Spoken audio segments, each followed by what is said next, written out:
Hello everyone, welcome to our JRF Adda platform. दोस्तों, आज हमारे साथ में है आरपीएससी असिस्टेंट प्रोफेसर के फर्स्ट रैंकर दलवीर सर हमारे साथ में हैं, जिन्होंने हाल ही में रिजल्ट आया था और पहला स्थान प्राप्त किया है आरपीएससी असिस्टेंट प्रोफेसर एग्जाम में। ज्योग्राफी सर का सब्जेक्ट है। तो आज हम सर से बातचीत करेंगे और सर से जानेंगे इनके संघर्ष से सफलता की कहानी। तो सबसे पहले तो सर बहुत सारी बधाइयाँ आपको, congratulation for this grand success. Thank you Shiv भाई। और मैं स्वागत करता हूं सर आपका हमारे जेआरएफ अड्डा प्लेटफॉर्म पे। हमारी पूरी टीम की तरफ से we welcome you to our platform. Thank you. और जेआरएफ अड्डा के सभी व्यूअर्स को मेरा नमस्ते। सबसे पहले तो दलवीर सर, मैं आपसे ये जानना चाहूंगा कि जब आपका रिजल्ट आया और आपने देखा कि फर्स्ट रैंक है, तो आपके क्या रिएक्शंस थे, आपके फैमिली मेंबर्स के क्या रिएक्शंस थे? जी, जब जिस दिन रिजल्ट आने वाला था तो करीब 4-5 बजे की बात होगी, तो मैं अपने दोस्तों के साथ, उसमें मेरी दोस्त मीनाक्षी भी साथ थी, हम सब लोग बैठे थे 4-5 लोग। तो जैसे चल रहा था कि रिजल्ट अभी 15 मिनट में आने वाला है, 20 मिनट में आने वाला है, जैसे बातचीत कर रहे थे सारे बैठे। तो जब रिजल्ट देखा तो क्या है कि जो रोल नंबर थे वो काफी नीचे थे मेरे लिस्ट में। तो पहले जब ऊपर की 2 लाइनों में रोल नंबर नहीं दिखा तो थोड़ा घबराहट सी होने लगी अचानक। फिर जब नीचे देखा थोड़ा आके, तो उसमें जब अपना रोल नंबर के सामने जब 1 नंबर देखा लिखा हुआ रैंक, तो कुछ वक्त के लिए मैं इतना ही बोला सबको कि एक नंबर तो सब समझ गए। तो वो मतलब जो उस मोमेंट को मैं सिर्फ फील कर सकता हूँ, उसमें कुछ बताने के लिए अभी वो शब्द नहीं है मेरे पास। तो काफी अच्छा लगा उस वक्त। फिर कुछ वक्त के लिए ऐसे भी हुआ कि यार थोड़ा विश्वास नहीं हो रहा था कि यार फर्स्ट रैंक मेरी है। तो फिर मैंने अपने कुछ मित्र हैं, जैसे संजय है, जस्सी को, इनको मैंने वो अपनी पीडीएफ भेजी रिजल्ट की और साथ में रोल नंबर भेजे कि आप चेक करें एक बार कि क्या मेरी वाकई मेरी फर्स्ट रैंक है। तो इस तरह के मोमेंट थे वो। तो फर्स्ट रैंक का कुछ जो मजा है वो अलग ही होता है, एक फीलिंग होती है वो। मेरे हिसाब से वो रिजल्ट नहीं, फीलिंग होती है, मैं कुछ ऐसा बोल सकता हूँ। मेरे लिए ये पहला अनुभव नहीं था फर्स्ट रैंक। इससे पहले मैं जब बीए के अंदर मेरी गोल्ड मेडल था राजस्थान विश्वविद्यालय के अंदर, तो मैं इन चीजों को पहले महसूस कर चुका हूँ। तो मेरे लिए बिल्कुल नया भी नहीं था। तो सर, मैं आपसे ये जानना चाहूंगा कि आप कहाँ से हैं, आपका एजुकेशनल बैकग्राउंड क्या है, थोड़ा सा हमें बता सकें। जी, मेरी जो स्कूली शिक्षा है वो मेरा गांव पड़ता है हनुमानगढ़ जिला, उसके एक छोटा सा गांव है नंदेवाली डानी। उसमें मेरी 8वीं तक मैं वहीं से पढ़ा, प्राइवेट स्कूल की एक ब्रांच थी वहां से। फिर 8वीं से बाद में एक पास में टाउन पड़ता है गोलू वाला, वहां से पढ़ा। इसके बाद मेरी बीए परिष्कार कॉलेज जयपुर से हुई और एमए भूगोल विभाग राजस्थान विश्वविद्यालय से, और वर्तमान में मेरी पीएचडी चल रही है भूगोल विभाग से। मैं ये जानना चाहूंगा कि आपकी जो असिस्टेंट प्रोफेसर की जो जर्नी है जी, वो कब से शुरू हुई? जो इससे लास्ट भर्ती हुई थी 2016 में, वो भी मैंने उसका भी इंटरव्यू दिया था। उसमें मेरे रिटर्न में 121 मार्क्स थे, लेकिन इंटरव्यू में कुछ मार्क्स कम रहने की वजह से मेरा फाइनल सिलेक्शन नहीं हो पाया, क्योंकि उस वक्त कुछ कमियां रही, उनको इस भर्ती में सुधारा और अभी इसका परिणाम आपके सामने है। बहुत ही बड़ी सक्सेस है दलवीर सर आपकी ये। उसके बाद मैं जानना चाहूंगा कि आपने जो तैयारी थी क्या कॉलेज से स्टार्ट की थी या एमए के बाद में स्टार्ट किया या नेट जेआरएफ के बाद में स्टार्ट किया? मेरी नेट तो जब एमए प्रीवियस में था उसी वक्त होगी थी, लेकिन वो मानी नहीं जाती, इसलिए इसके बाद भी सेकंड ईयर में करनी पड़ी। तो मेरी जो कॉल लेक्चर की तैयारी थी, जो मेरा उस वक्त एमए मेरी कंप्लीट हो गई थी, तो 2016 की भर्ती की बात कर रहा हूँ मैं। तो उस वक्त मैंने इसका एग्जाम दिया था, लेकिन उस कुछ मार्क्स से रह गए थे। तो जब नई भर्ती है इस वक्त 2020 में, तो फिर इसकी तैयारी जब नोटिफिकेशन आने के बाद शुरू की, तो जो पिछली भर्ती में जो कमियां रह गई थी, जो सोर्स अवेलेबल नहीं हो पाए थे, उन सोर्स को इकट्ठा किया और फिर उसी अपने योजनाबद्ध तरीके से उसकी तैयारी शुरू। ग्रेट। तो इससे पहले आपने बताया कि आपके बहुत सारे रिजल्ट्स आपने आए हैं, आपके बहुत सारे पॉजिटिव भी आए, कुछ नेगेटिव भी आए। तो आपकी जो पहले आपने एग्जाम दिए थे वो कौन कौन से स्टेट्स के आपने एग्जाम दिए थे? जी, मैंने इससे पहले उत्तराखंड का एग्जाम दिया था। इसमें रिटर्न में मेरे सेकंड हाईएस्ट मार्क्स थे, लेकिन जो इंटरव्यू बेस भर्ती होने की वजह से मेरा फाइनल सिलेक्शन नहीं हो पाया। इसके अलावा मैंने हरियाणा में भी इंटरव्यू दिया था, वहां भी मैं कुछ मार्क्स से रह गया था। और इसके अलावा मध्य प्रदेश में जो असिस्टेंट प्रोफेसर की भर्ती हुई थी, इसमें मेरा चयन नहीं हो पाया। और इसके अलावा जब लास्ट भर्ती असिस्टेंट प्रोफेसर की थी राजस्थान में, उसमें भी आखिरी चयन नहीं हो पाया, और इस बार जो 5वां अटेम्प्ट था मेरा असिस्टेंट प्रोफेसर का, उसमें सिलेक्शन हुआ। सर मुझे एक लाइन याद आ रही है कि तू कयामत तक धरने पे बैठे किस्मत, मैं कोशिशों से इस्तीफा नहीं दूंगा। तो शायद आपने भी कुछ ऐसा ही किया कि कोशिश करने से आप रुके नहीं। हाँ सही बात है, मतलब बहुत बार असफलताएं मिली, लेकिन कभी मन में ये नहीं आया कि हम इसको छोड़ दें। करने का मन में हमेशा से था कि कुछ करना जरूर है, तो सफलता जरूर हासिल करेंगे जीवन में। ये पहले से जीवन में एक विश्वास था, और उसका परिणाम अभी सामने है कि हम फर्स्ट रैंक के साथ में इस सफलता में हासिल कर पाए। आपने कभी सोचा था कि फर्स्ट रैंक आएगी? जब एग्जाम हुआ था रिटर्न का, जब उसके बाद मेरे मार्क्स आए जो मैंने कैलकुलेट किए थे, तो उस वक्त मुझे महसूस जरूर होता कि फर्स्ट रैंक आ सकती है। लेकिन जैसे जैसे इंटरव्यू नजदीक आया, इंटरव्यू के दिन नजदीक आए, इंटरव्यू होने के बाद ऐसा फील होने लगा कि यार नहीं हो सकता है, मेरा सिलेक्शन तो जरूर हो जाएगा, पर जरूरी नहीं कि मेरी फर्स्ट रैंक आए। लेकिन जब जिस दिन रिजल्ट आया तो फिर फर्स्ट रैंक के साथ मैं सिलेक्ट हुआ। आपने बताया कि आपने बहुत सारे अदर स्टेट्स के भी एग्जाम दिए थे, तो क्या आपके मन में कभी नहीं आया कि यार मैं दे रहा हूँ, सिलेक्शन नहीं हो रहा, छोड़ देता हूँ? कभी ऐसा गिव अप करने का मन नहीं किया आपका? नहीं, ऐसा कभी मन, क्योंकि मेरे पास जो मेरे मित्र थे, जैसे मनोज है, पंकज है, जस्सी है, विकास है, संजय है, राहुल है, भी मैं, बजरंग है, तो ये बहुत अच्छा ग्रुप था।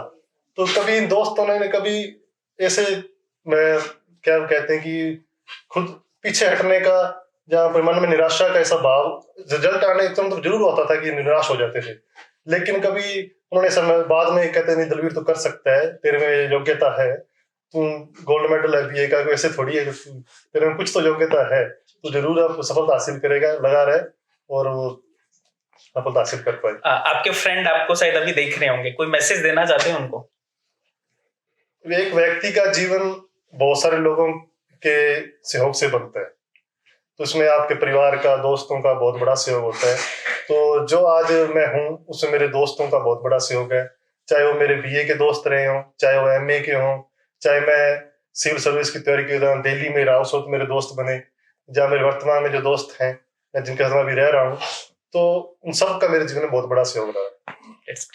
आपका सोर्स ऑफ इंस्पिरेशन क्या है? मोटिवेट कैसे करते हो अपने आप को? मतलब काफी लंबी तैयारी हो गई है, आपने बताया कि आप 2016 से आप दे रहे हो एग्जाम। जी।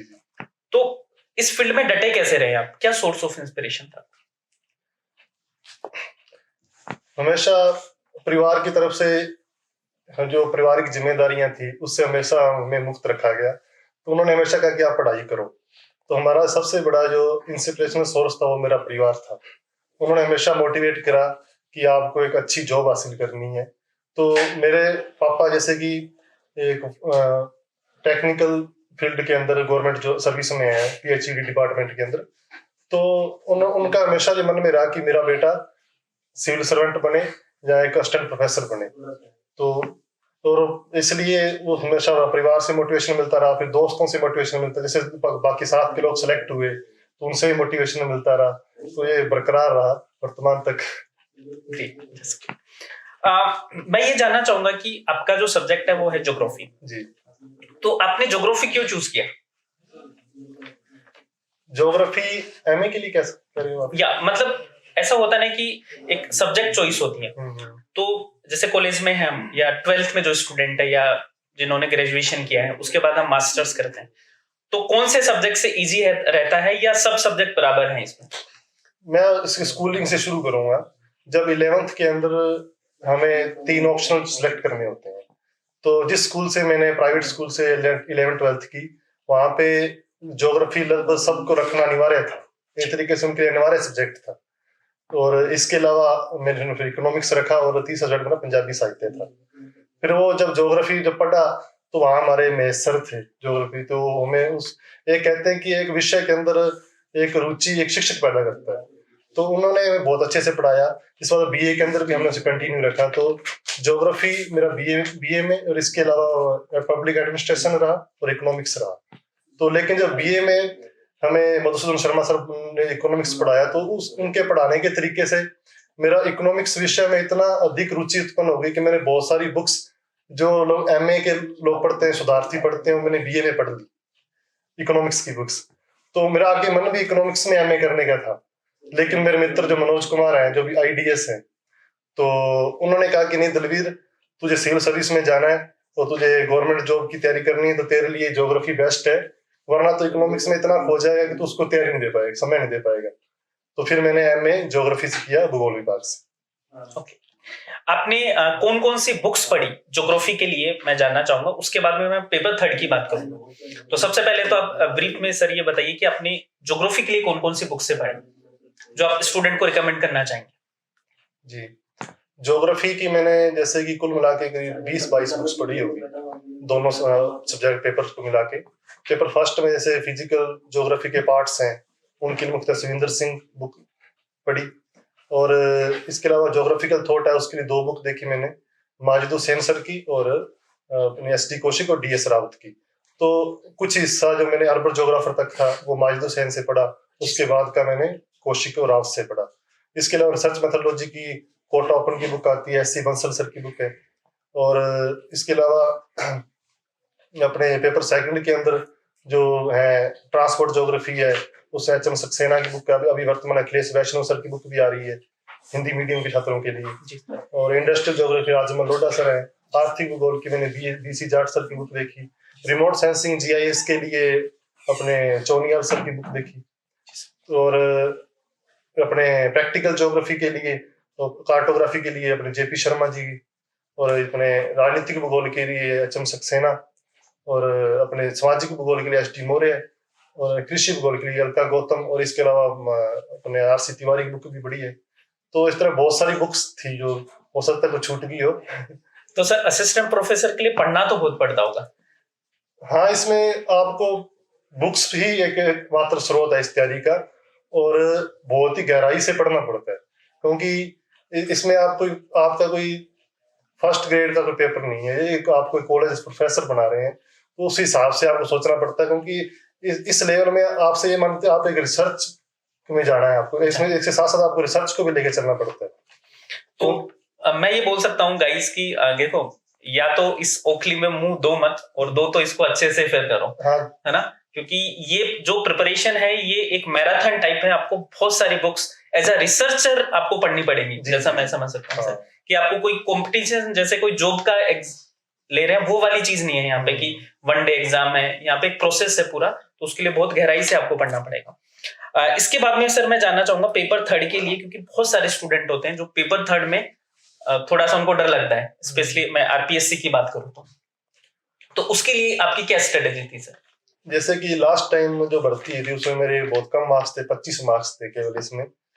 तो उस वक्त क्योंकि हम पूरे हमें पूरा मैनेज नहीं कर पाए कि इस विषय को 30 रुपये को किस तरह पढ़ा जाए, क्योंकि भूगोल में तो पढ़ते हुए रुचि उत्पन्न होगी थी, तो भूगोल तो पढ़ना आसान लगता था, इसलिए ज्यादा समय उसको देते थे। तो पेपर 3 के लिए पहले से निश्चित कर लिया कि इस विषय को पर्याप्त समय देना है। अगर हम उसको पढ़ रहे हैं तो 1/3 समय इस विषय को भी देना है। तो इसके लिए जैसे अपने राजस्थान अध्ययन की बुक्स आती है वो देख सकते हैं। इसके अलावा राजस्थान हिंदी ग्रंथ अकादमी की इतिहास और कला संस्कृति की पुस्तक आती है, राजस्थान का राजनीति की पुस्तक आती है, राजस्थान के भूगोल की भी आती है, तो वहां से कवर कर सकते हैं। और जो इकोनॉमिक्स का जो है वो अपने इकोनॉमिक सर्वे और बजट से देख सकते हैं। और जो अपने करंट है राजस्थान से रिलेटेड, उसमें राजस्थान की क्रोनोलॉजी देख सकते हैं और मुंबल देख सकते हैं। और इसके अलावा टेस्ट सीरीज ज्वाइन कर रहे हैं तो भी बड़ी। सर आपने कोई ऑनलाइन प्लेटफॉर्म ज्वाइन किया था पेपर 3 के लिए, या पूरा बुक से ही पढ़ाई की थी? मैंने केवल बुक्स पढ़ी और टेस्ट सीरीज दी थी ऑनलाइन। मुझे लगता है कि पेपर 3 के लिए कोई ऑनलाइन अभी ऐसा कोई सोर्स हमारे लिए है नहीं अवेलेबल नहीं है। तो सर हम प्लान कर रहे हैं हमारे GRF अड्डा पे एक 3rd पेपर के लिए स्पेशली हमारी पूरी टीम वो तैयार है, पूरा हमने नोट्स वगैरह सब प्रिपेयर किए हुए हैं। जो अपकमिंग एग्जाम होने वाला है उसके लिए हम पेपर 3 के लिए दोस्तों एक डेडिकेटेड टीम आपके लिए आने वाली है, और पूरा पेपर 3 आपको कंप्लीट करवाएगी RPSC असिस्टेंट प्रोफेसर की वैकेंसी के लिए। तो ये सारी तैयारियां हमने आपके लिए ऑलरेडी कर ली हैं, जो कि अभी तक सही ऑनलाइन प्लेटफॉर्म पे नहीं है सर पेपर 3 के लिए। अभी तक मुझे देखने में नहीं मिला। नहीं है सर। हमारे बहुत सारे स्टूडेंट हैं जो नेट के लिए भी प्रिपेयर कर रहे हैं, तो उनके लिए आप क्या मैसेज देना चाहोगे कि उनको ड्यूरिंग ग्रेजुएशन और पोस्ट ग्रेजुएशन कैसे पढ़ाई करनी चाहिए उनको? ग्रेजुएशन के दौरान तो मैं कहूँगा ग्रेजुएशन पर ही ध्यान दें, और जब आप एमए में आ जाते हैं तो आपको जो एमए के अंदर कुछ अपने को ऑप्शनल सब्जेक्ट रखने होते हैं एमए के अंदर, तो आपको ऑप्शनल सब्जेक्ट वो रखने चाहिए जो अपने नेट के सिलेबस में भी। तो कई बार हम ऑप्शनल सब्जेक्ट वो चुन लेते हैं जो हमारे नेट के सिलेबस में नहीं होते हैं, ज्योग्राफी के ऑप्शनल, तो पहले उनको थोड़ा ठीक से चुनाव करें, और साथ में अपन ऑप्शनल सब्जेक्ट अपने जो कॉलेज का सिलेबस है उसको भी ध्यान में देख के चुने।